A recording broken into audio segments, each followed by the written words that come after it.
कि पाकिस्तान के समंदरों की और तिजारत जो पाकिस्तान के समंदरों से आ रही है इस वक्त, उसकी बात करते चलें तो पाकिस्तान को आलमी बहरी तिजारत के लिए एक बड़ी कामयाबी हासिल हुई है। हुआ क्या है कि लॉयड जॉइंट वॉर कमेटी ने पाकिस्तान को अपनी वॉर रिस्क असेसमेंट लिस्ट के अंदर से निकाल दिया है, जिसका ये मकसद है, जिसका ये मतलब है कि यहाँ पे आने वाली तमाम शिप्स अब सेफ़ हैं जो बिज़नेस के लिए आ रही हैं। इस फैसले के बाद पाकिस्तान की बंदरगाहों पर आने वाले और जाने वाले जो बहरी जहाज़ होंगे उन पर आयद इजाफी वॉर रिस्क जो इंश्योरेंस होती है उसमें कमी आ जाएगी, जिसकी वजह से बरामदात और दरामदात दोनों के रेट्स के अंदर भी कमी आएगी, बिज़नेस आसान हो जाएगा। अब ज़्यादा कामयाबी की वजह जो है वो हम अगर आपको बताते चले तो ये कामयाबी हमें वजारत बहरी अमूर, खारजा, दिफा और तिजारत और पाक बहरिया की मुश्तरका कोशिशों की वजह से मिली है। सबको क्रेडिट जाना चाहिए भाई, और उनको भी क्रेडिट जाना चाहिए जो बारहा इस सिलसिले में आवाज़ उठाते रहे हैं। अगर हम स्पेशली नेवी की बात करें तो पाकिस्तान की समुद्री हदूद में बेहतर सिक्योरिटी को उन्होंने बहुत बेहतर किया। एट द सेम टाइम महफूज बहरी माहौल को मुअस्सर अंदाज में आलमी इदारों के सामने पेश किया है हमारी नेवी ने, जिसके बाद ये फैसला किया गया। इस फैसले के मुतवक्के फ़वाइद अब क्या हैं, यानी कि इससे हमें क्या फ़ायदा होगा या फिर what does it mean for Pakistan, ये आपको बताते हैं। इनकी वजह से होगा ये कि पाकिस्तानी बंदरगाहों पर आलमी एतमाद जो है उसमें इजाफा होगा। वॉर रिस्क इंश्योरेंस पर जो प्रीमियम देना पड़ता था उसके अंदर बहुत हद तक कमी हो जाएगी। एट द सेम टाइम हमारी इम्पोर्ट और एक्सपोर्ट्स की लागत जो है उसमें भी कमी का इम्कान है।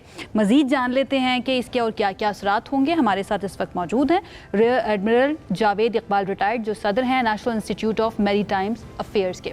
Thank you so much admiral साहब हमें ज्वाइन करने के लिए। सबसे पहले तो बहुत बहुत मुबारक। और what does it mean for Pakistan, इस लिस्ट से निकल जाना पाकिस्तान का, यानी कि हमारा जो समंदर है जो पाकिस्तान के साथ लगता है महफूज हो चुका है अब? जी जी बिल्कुल, बहुत शुक्रिया मुझे इनवाइट करने के लिए। देखिए, इसको सादा ज़ुबान में अगर मैं कहूँ तो हमें ये मालूम है कि पूरी दुनिया की तिजारत का तकरीबन 85% से ज़्यादा हिस्सा समुद्री रास्तों से होता है। मर्चेंट शिप, बड़े बड़े तिजारती जहाज़ जो इकोनॉमी ऑफ स्केल्स है, ज़्यादा से ज़्यादा सामान लेकर जाते हैं। तो अगर समुद्र में कहीं खतरात लाहक हो जाएं, कहीं जंग छिड़ जाए, या जैसे आपने देखा माजी में बहरी कज़ाकी ने सर उठाया सोमालिया के आसपास और उस पर बहरी जहाज़ों पे हमले होने लगे, बहरी जहाज़ अगवा होने लगे, तो उसमें ये है कि ये तमाम कार्गो इंश्योर्ड होता है, क्योंकि बहुत ज़्यादा सामान लदा होता है बहरी जहाज़ पे। बहरी जहाज़ की अपनी कीमत बहुत ज़्यादा होती है, उस पर सामान जो है वो मिलियंस ऑफ डॉलर्स का सामान होता है। तो ये सारी चीज़ें एक इंश्योरेंस कंपनियां, जो बीमा कंपनियां हैं, उसके निज़ाम के तहत इंश्योर्ड होती हैं और ये रिस्क कवर होता है।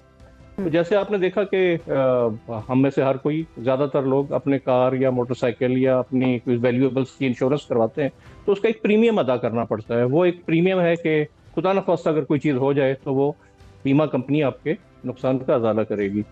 तो जैसे ही हमारा जो एरिया था इसके अंदर ये चीज़ शुरू थी, वॉर रिस्क सरचार्ज 2001 से, जब इनिशियली आपने देखा जब इराक के खिलाफ यहाँ पे जंग हुई मिडल ईस्ट में, तो ये पूरा एरिया जो है एक रिस्क जोन डिक्लेयर हो गया और इसमें जो इंश्योरेंस कंपनीज हैं उन्होंने चार्जेस बढ़ा दिए। ये चार्जेस होते हैं तकरीबन, एक कंटेनर से हम सब वाकिफ हैं, हमने अक्सर मुल्की शहरों पे कंटेनर रखे भी देखे हैं। तो एक कंटेनर के ऊपर आप समझें कि $1,500 से लेके $4,000 तक एक्स्ट्रा चार्ज लग जाता है, वॉर रिस्क प्रीमियम देना पड़ता है। और ये बहुत बड़ा तो पाकिस्तान ने ऐसे कौन से स्टेप्स उठाए हैं, अगर एडमिरल साहब मैं आपसे ये पूछूं, हो सकता है डिपेंडिंग अपॉन के ट्रेड क्या है।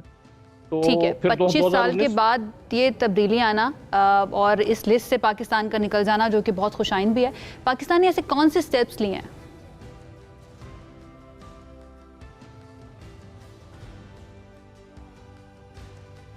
जी बिल्कुल, इसमें देखें, एक तो तमाम स्टेक होल्डर्स की कोऑर्डिनेशन बहुत इंपॉर्टेंट है। Ministry of Maritime affairs, ministry of defence, ministry of commerce, और सबसे बढ़ के पाकिस्तान बहरिया का इसमें बहुत अहम किरदार है।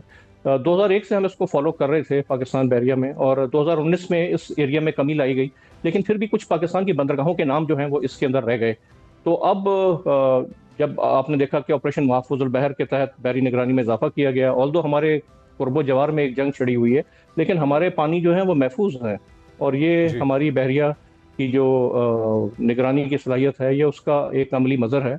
और जो आलमी तिजारत है उसका पाकिस्तान पर एतमाद बहाल हुआ है कि इंस्टीट्यूशनल इंटर कोऑर्डिनेशन के जरिए हमने ये केस टेकअप किया। जॉइंट वॉर कमेटी होती है लॉयड्स ऑफ लंदन, क्योंकि तमाम इंश्योरेंस कंपनी उसकी एसोसिएशन लंदन में है, लंदन मार्केट एसोसिएशन, तो उनके साथ टेकअप करके और अभी रिसेंटली उन्होंने पाकिस्तानी बंदरगाहों को और पाकिस्तानी साहली पानियों को भी रिस्क फ्री जोन करार दे दिया गया है। ये बहुत अच्छी खुशान तब्दीली है और इसमें हमारी तजारत में इजाफा होगा। चलिएगा कि किस तरह से ये हमारे पोर्ट्स को, यानी कि कराची पोर्ट, कासिम, गवादर के जो पोर्ट्स हैं हमारे, उसके ऊपर ग्लोबल लेवल पे अगर देखा जाए तो कितनी इंकरेजमेंट वाला मैसेज है ये हमारे पोर्ट्स के लिए? जी बिल्कुल, देखें, मैरीटाइम अफेयर्स नेवी में एक इस्तेलाह है कि फ्लैग फॉलोज ट्रेड, यानी जितने भी तिजारती जहाज़ और जंगी जहाज़ होते हैं वो जिस मुल्क को बिलोंग करते हैं उसका झंडा लहराते हैं। और स्पेशली ये बहरिया के कॉन्टेक्स्ट में कहा जाता है कि जहाँ जहाँ तिजारत होगी वहाँ बहरिया उसकी हिफाजत के लिए जाएगी। तो अभी आप देखें कि जैसे हमने अपने साहिलों को महफूज बनाया, अपने पानियों को महफूज बनाया, तो वो रिस्क जोन से हम निकले और यहाँ पे तिजारत की आमदोरफ्त अब मज़ीद बढ़ जाएगी। तो ये बहुत खुशाइन बात है। एक हमारे फ्रेट चार्जेस हमें सालाना 5 से 6 बिलियन डॉलर हमें देने पड़ते हैं और वो इसी चीज़ों से मिलकर बनते हैं। एक तो मतलब सामान का किराया है, कंटेनर्स का किराया है, ऊपर से अगर ये वॉर रिस्क सरचार्ज और इस तरह का फिर फ्यूल की सरचार्ज लग जाए तो तकरीबन किराए से हमें दुगना जो है वो किराया अदा करना पड़ता है। इससे हमारे फ्रेट चार्जेस में भी कमी आएगी, हमारी दरामदात में भी इजाफा होगा, मैरीटाइम सेक्टर में जो इन्वेस्टमेंट पड़ेगा उसमें इन्वेस्टमेंट आएगी और इस तरह आइंदा भी आप काफ़ी खुशाइन तब्दीलियाँ देखेंगे।